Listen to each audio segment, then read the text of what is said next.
Black fungus ये एक ऐसी बीमारी है जो भारत में धीरे धीरे अपने पैर पसार रही है।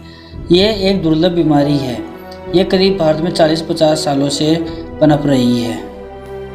अभी भारत में कोरोना जैसी गंभीर बीमारी ख़त्म भी नहीं हुई थी और ये ब्लैक फंगस चालू हो गई। कोरोना के मरीजों में ब्लैक फंगस के केस बढ़ने लगे हैं। देश में अभी 10,000 के करीब ब्लैक फंगस के केस है। इस बीमारी के बारे में पूरी जानकारी के लिए वीडियो को अंत तक देखिए। इस बीमारी को कई राज्यों ने महामारी घोषित कर दी है।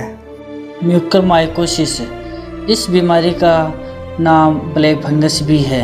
ब्लैक फंगस उन लोगों में ज़्यादा फैल रहा है जिनकी इम्यूनिटी पावर कमज़ोर, शुगर, गुर्दे की बीमारी, दिल की बीमारी और जिनको उम्र संबंधी बीमारी है या फिर जो आर्थराइटिस जैसी बीमारियों की वजह से दवाओं का सेवन करते हैं। पश्चिमी बंगाल में ब्लैक फंगस से मौत का पहला मामला सामने आया है।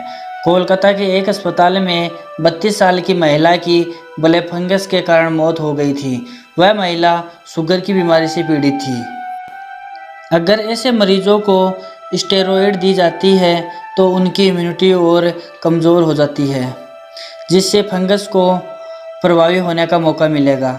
ऐसे में डॉक्टरों की उचित देखरेख में समुचित तरीके से स्टेरॉयड का इस्तेमाल किया जाना चाहिए। स्टेरॉयड गंभीर रूप से बीमार कोविड-19 रोगियों के लिए एक जीवन रक्षक उपचार माना जाता है। हालांकि इसके कुछ दुष्परिणाम भी सामने आ रहे हैं। ब्लैक फंगस के केस देश में जगह जगह सामने आ रहे हैं। जो लोग डायबिटीज़ और कोरोना वायरस से संक्रमित हो गए हैं उन पर ब्लैक फंगस के आक्रमण का खतरा बहुत ज़्यादा होता है। डॉक्टरों के अनुसार डायबिटीज़ मरीज को जिनका कैंसर का इलाज हो रहा है और ट्रांसप्लांट कराने वाले को पर भी ब्लैक फंगस से संक्रमित होने का खतरा रहता है। डॉक्टरों ने कहा है कि ब्लैक फंगस वातावरण में मौजूद है, खासकर मिट्टी में इसकी और मौजूदगी ज़्यादा होती है। स्वास्थ्य और मजबूत इम्यूनिटी वाले लोगों पर यह अटैक नहीं कर पाता है, इसलिए ब्लैक फंगस के प्रति सतर्क रहिए।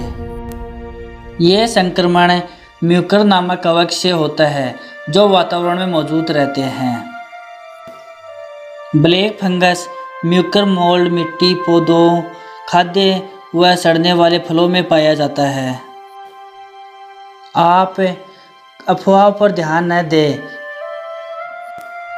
कृपया किसी अफवाह पर ध्यान न दें, जैसे कि कुछ कच्चा खाने से यह फंगल इन्फेक्शन हो रहा है या फिर दूसरी जगह से लाए हुए सिलेंडर से कोरोना मरीज को ऑक्सीजन सपोर्ट देने के कारण हो रहा है या फिर किसी खास स्थान पर ही हो रहा है।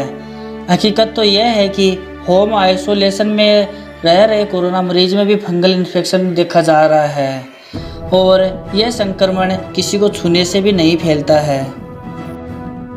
जिन मरीजों को शुरुआत में ही स्टेरॉयड दिए गए हैं उनमें ब्लैक फंगस का संक्रमण हो सकता है। स्टेरॉयड्स की बहुत ज़्यादा मात्रा दिए जाने पर भी मरीज को ब्लैक फंगस होने का खतरा बढ़ जाता है। ऐसे लोगों के खून में मिठास की मात्रा बढ़ जाती है जो हाई ब्लड शुगर के रूप में सामने आती है।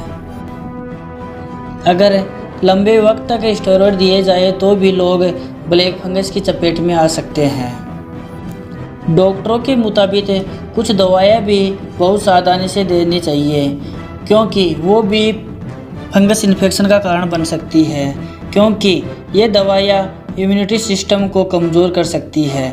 इसलिए बिना डॉक्टरी सलाह के स्टेरॉयड लेना खतरनाक हो सकता है। इसलिए स्टेरॉयड बिल्कुल उचित मात्रा में लें और कम से कम समय तक लें। लेकिन ब्लड शुगर कंट्रोल में नहीं है वो तो डॉक्टर से बिना पूछे स्टेरॉयड लेना न छोड़ें। इस बीमारी को रोकने के लिए बीमारी को हम जितनी जल्दी पहचानेंगे इसका इलाज उतना ही सफल होगा। डॉक्टरों के मुताबिक ब्लैक फंगस की रोकथाम के लिए 3 चीज़ें बहुत महत्वपूर्ण है। पहली है शुगर कंट्रोल बहुत अच्छा होना चाहिए। दूसरी, हमें स्टेरॉयड कब देने हैं इसके लिए सावधान रहना चाहिए। और तीसरा, स्टेरॉयड की हल्की या मध्यम डोज देनी चाहिए। Number 1, sugar control. खून में चीनी की मात्रा बढ़ने ना दें। जिन लोगों में डायबिटीज़ है उन्हें अपने ब्लड शुगर को नियंत्रित रखने का अतिरिक्त प्रयास करना चाहिए। जिन्हें डायबिटीज़ नहीं है लेकिन नियमित तौर पर स्टेरॉयड ले रहे हैं, उन्हें अपना ब्लड शुगर हमेशा चेक करते रहना चाहिए।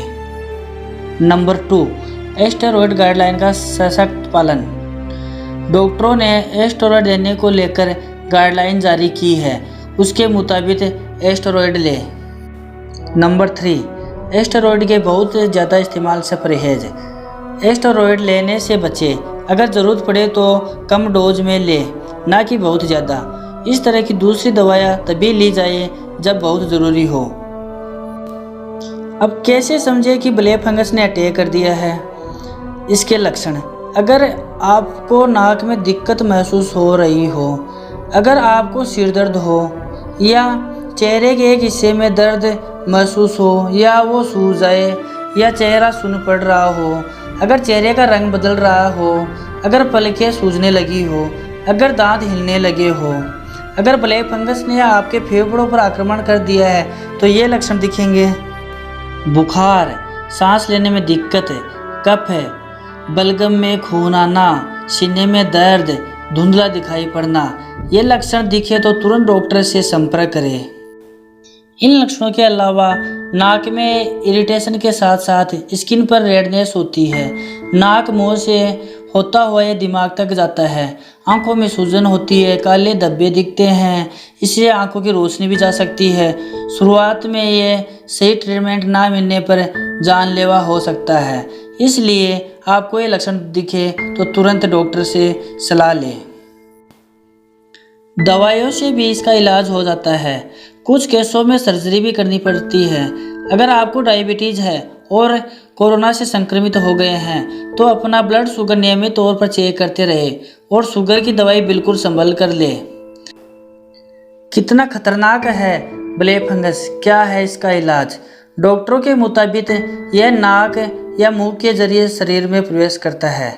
दूसरे चरण में यह आंख को प्रभावित करता है और तीसरे चरण में दिमाग पर अटैक करता है। इसके इलाज में डॉक्टर की सलाह के अनुसार नियमित दवा लें। इसके इलाज के लिए 5-6 हफ्ते दवाई लेनी पड़ती है। यदि मामला गंभीर हो तो 2.5-3 महीने तक इसका इलाज चलता है और इस प्रकार वह ठीक भी हो सकते हैं। इसलिए अफवाह पर ध्यान न दें, अच्छी तरह से हाथों को साफ करें, फेस मास्क लगा कर रखें। यदि लक्षण दिखाई दे तो डॉक्टरों से तुरंत संपर्क करें और अपने पास साफ सफाई बनाए रखें और सतर्क रहें।